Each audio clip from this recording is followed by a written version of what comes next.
Just wanted to give you an update regarding my dad. Many people are asking how's he doing. So he's doing fine. He's at home. He's still in a lot of pain. He has to wear a neck brace for about 8 weeks, but he doesn't need surgery, which is a good thing. He still has to see the specialist, but hopefully everything will be okay. I mentioned yesterday that our seminarian, Roberto, his dad, had a stroke yesterday, actually more than one. So I think his situation is quite serious, so please keep him in your prayers. His name is Carlos, and pray for his family also.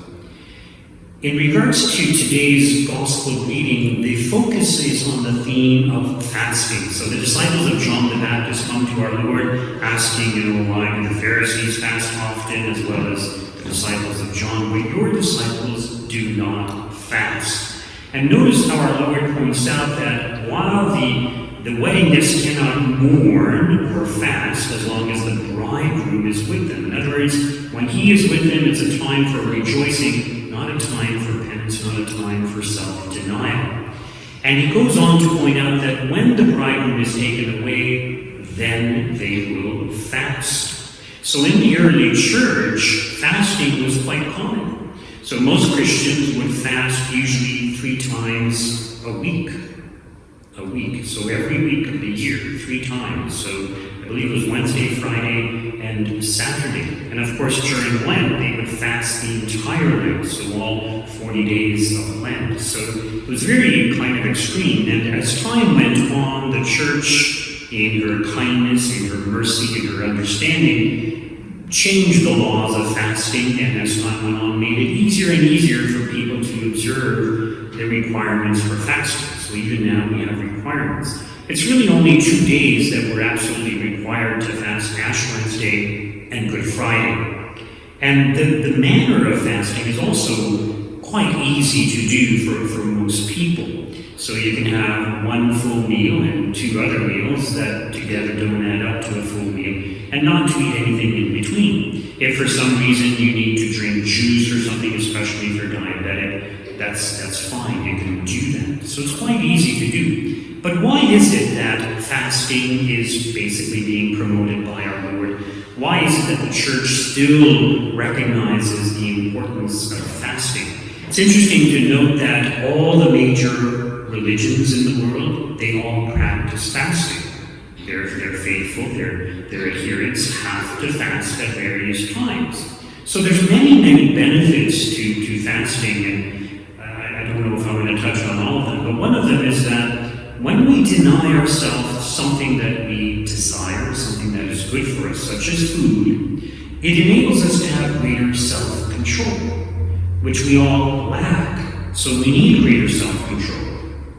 And the other thing is that when we're always giving in to the things that we want, it tends to make us selfish and self-centered. So by practicing self-denial, denying ourselves the good of food, we are able to overcome our selfishness and to see beyond ourselves, to see to the needs of others. So in other words, when we're just stuffing ourselves and we're just satisfying ourselves with one thing after another, whether it's food or entertainment or whatever it may be, the focus becomes ourselves. In other words, the world just revolves around us. When we fast, we can see things from a different perspective. We can see the needs of others. The other benefit of fasting is that when we experience hunger, it can help us to relate to the hunger of people who are truly hungry, people who are starving, people who are deprived of food or don't have enough food to eat. Here in North America, most of us have plenty to eat and more.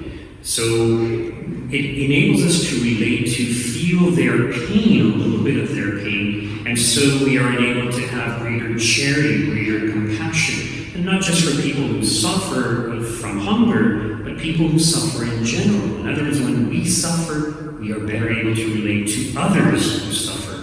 We are one with them in suffering, and we are more likely to want to help them.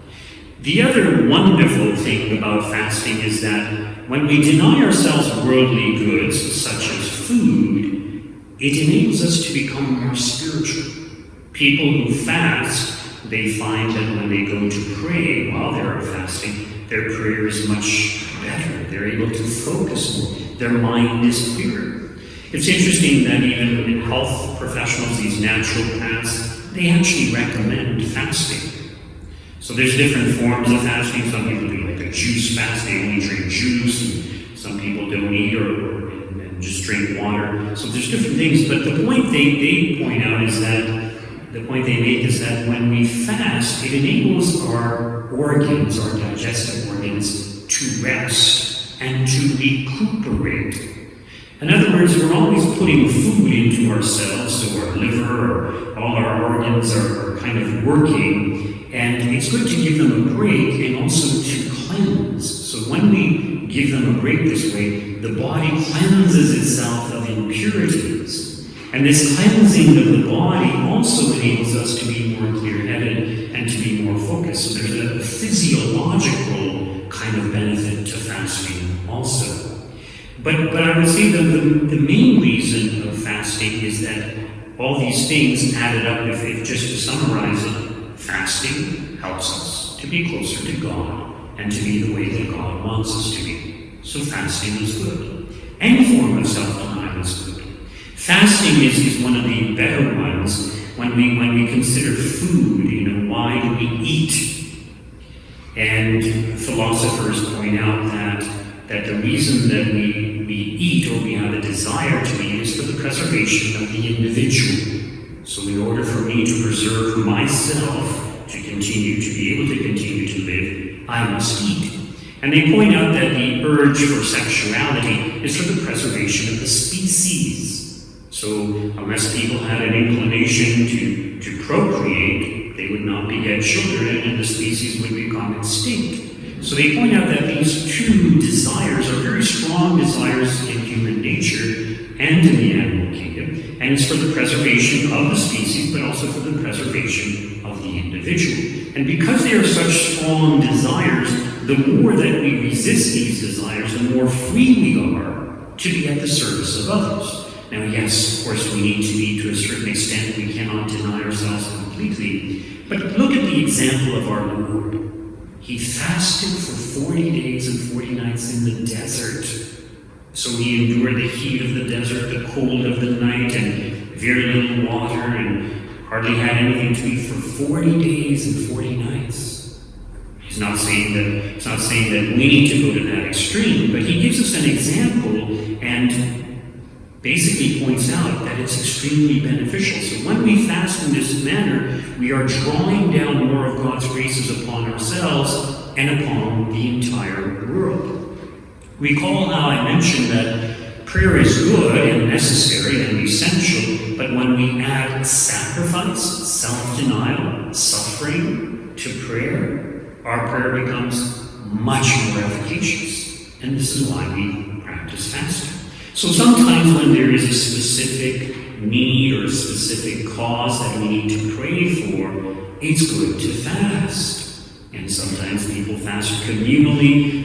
For example, during the season of Lent, we do that. But sometimes, for a specific reason, people are encouraged to fast. So do what you can. And when we look at the lives of the apostles, the disciples following our Lord, and the disciples of John the Baptist say, well, why aren't your disciples fasting? In some sense, they were practicing self-denial.